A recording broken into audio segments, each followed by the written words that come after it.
Halo sobat sekalian, kali ini dalam konteks kuliah kita tentang hukum internasional, saya akan membahas tentang yurisdiksi dalam hukum internasional. Yurisdiksi ini penting karena apa? Karena membahas tentang sampai di manakah aturan suatu negara atau hukum suatu negara bisa berlaku. Tentu di wilayah teritorialnya. Dan kemudian juga terkait dengan aparat penegak hukum untuk menjalankan tugas dan fungsinya. Karena kalau dia berada di luar wilayah, maka sebenarnya dia bukan aparat penegak hukum. Saya ambil contoh, seorang polisi ketika dia ada di Indonesia, memang dia berwenang untuk menangkap pelaku kejahatan.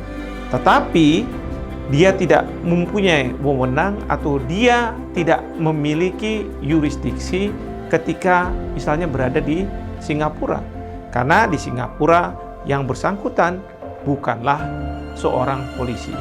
Justru kalau mereka melakukan penangkapan, mereka akan dituduh telah melakukan suatu penculikan. Nah, sobat sekalian, berbicara mengenai masalah yurisdiksi, biasanya dikaitkan dengan masalah-masalah yang berkaitan dengan pidana. Dalam konteks demikian, hukum internasional mengenal 4 yurisdiksi. Pertama adalah yurisdiksi yang didasarkan pada wilayah, territorial jurisdiction.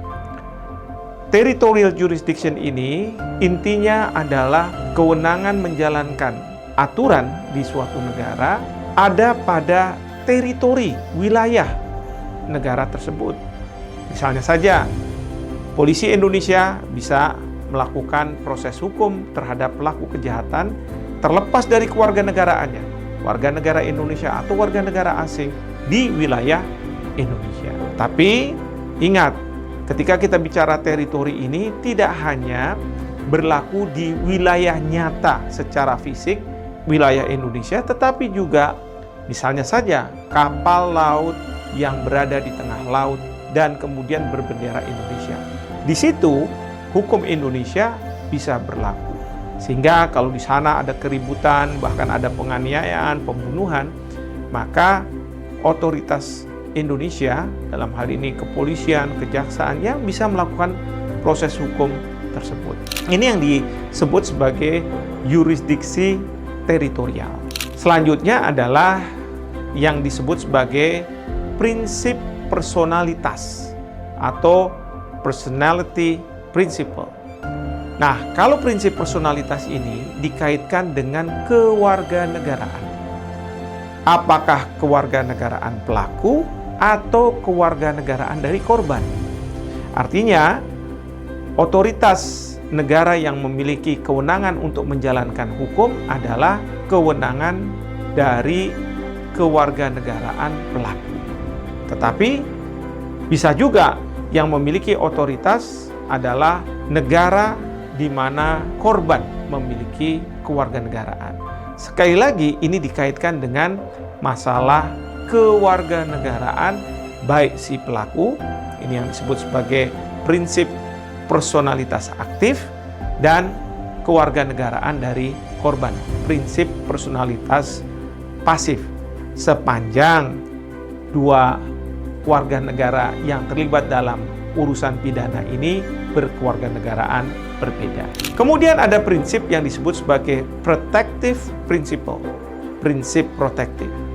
Ini kaitannya adalah kalau ada warga non-warga negara yang melakukan tindakan-tindakan yang dapat membahayakan suatu negara. Misalnya saja si non-warga negara ini dari laut lepas di mana tidak ada yurisdiksi, dia melakukan indoktrinasi melalui siaran radio dan lain sebagainya untuk menjatuhkan pemerintahan negara tertentu. Nah, otoritas negara tersebut itu bisa menjangkau mereka ini sehingga dapat melakukan proses hukum terhadap pihak yang melakukan kejahatan. Itu yang disebut sebagai protective principle atau prinsip perlindungan. Terakhir adalah universal jurisdiction. Universal jurisdiction ini berkaitan dengan bukan kejahatan biasa, tetapi yang disebut sebagai kejahatan internasional. Beberapa waktu yang lalu saya pernah menyentuh masalah kejahatan internasional ini. Prinsipnya ada dua kategori. Pertama adalah bajak laut, dan yang kedua adalah pelanggaran HAM berat.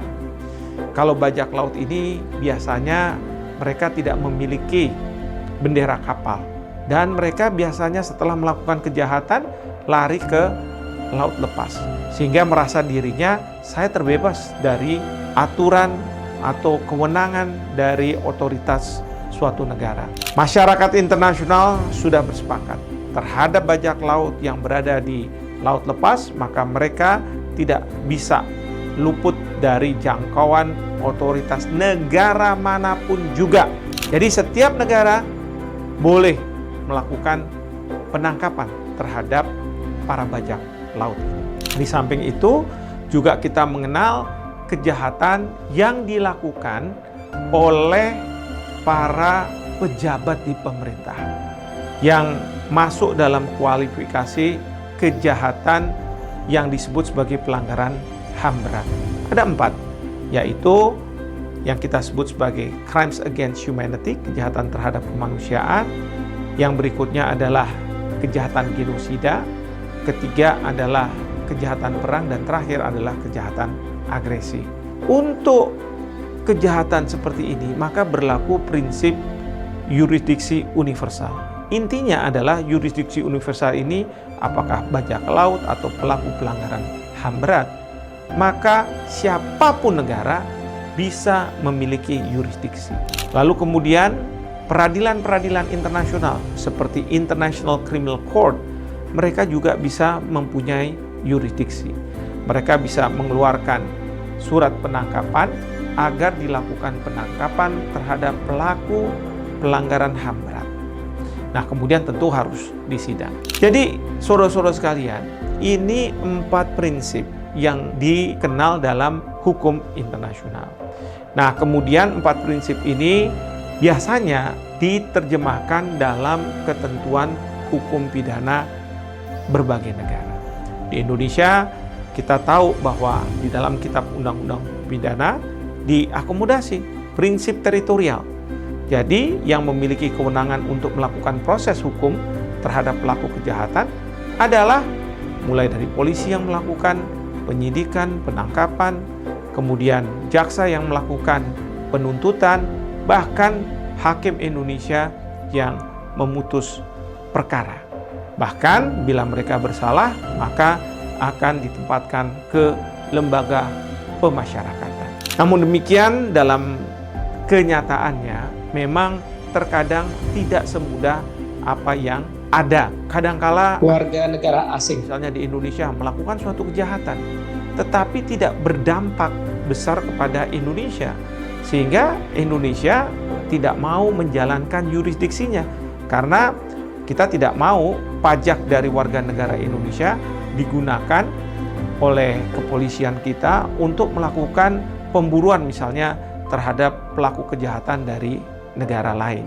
Nah, dalam konteks seperti itu, maka prinsip yang kedua lah yang berlaku, yaitu prinsip personalitas. Artinya, kalau negara yang awalnya punya kewenangan untuk melakukan proses hukum tidak mau menjalankan kewenangan itu, maka bisa diambil alih oleh negara di mana yang bersangkutan memiliki kewarganegaraan.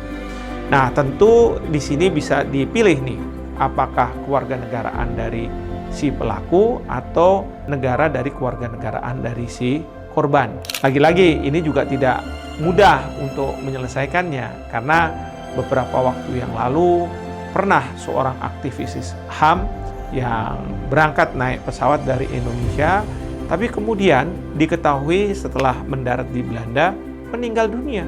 Pertanyaannya, otoritas mana? Apakah di Belanda karena meninggalnya itu di Belanda, tapi kita juga tidak tahu sebenarnya kapan yang bersangkutan ini meninggal karena diracun. Apakah memang di Belanda atau dalam perjalanan ke Belanda, atau otoritas Indonesia yang punya kewenangan, ya, karena korban adalah warga negara Indonesia.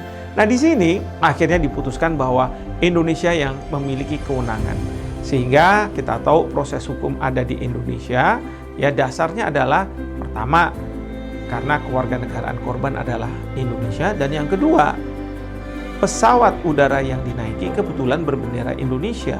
Dan yang ketiga, pemerintah Belanda merasa dia tidak punya kepentingan untuk melakukan proses hukum terhadap warga negara yang dibunuh, mungkin juga oleh warga negara yang bukan dari negaranya. Kompleksitas-kompleksitas ini seringkali muncul.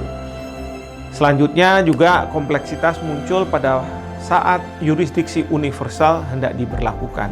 Kenapa saya katakan seperti itu? Sekarang ini banyak pelaku-pelaku kejahatan internasional dari suatu negara lalu hendak diadili di sebuah negara. Negara tersebut nggak ada kaitannya, tetapi negara tersebut punya resources dan kemudian juga dia punya basis untuk mengadili orang yang melakukan pelanggaran HAM berat. Permasalahannya adalah bagaimana membawa orang tersebut dari negara asalnya ke negara di mana akan diadili. Ini bukan perkara yang mudah, karena kalau misalnya polisi dari negara di mana pelaku kejahatan itu berada tidak mau bekerja sama, ya tentu akan sulit. Demikian juga peradilan internasional seperti ICC. Sejumlah nama sudah dikeluarkan, arrest warrant, artinya surat penangkapan, tetapi permasalahannya bagaimana membawa pelaku ini untuk kemudian bisa diadili di International Criminal Court. Nah, permasalahan-permasalahan ini banyak yang membuat pihak kecewa, seolah-olah mereka tidak bisa diadili di dalam kejahatan yang dilakukan. Nah, sobat sekalian, banyak sekali masalah-masalah yang muncul, termasuk isu yang berikutnya adalah bagaimana apabila pelaku kejahatan di suatu negara kemudian dia lari ke negara lain. Apakah kita bisa minta kepada negara di mana dia lari itu untuk mengembalikan dan yang bersangkutan menghadapi hukum yang berlaku di negara di mana dia melakukan suatu kejahatan. Nah, ini yang disebut sebagai ekstradisi. Dalam kesempatan lain saya akan membahas permasalahan ini, ya, tetapi secara prinsip kita harus pahami dulu bahwa ada 4 yurisdiksi, yaitu yurisdiksi teritorial, yurisdiksi personalitas yang dibagi menjadi personalitas aktif dan pasif, dan kemudian protective principle, ya, prinsip proteksi atau perlindungan, dan yang terakhir adalah universal jurisdiction atau yurisdiksi universal. Demikian sobat sekalian untuk kali ini. Terima kasih atas atensinya. Sampai bertemu di kesempatan berikutnya.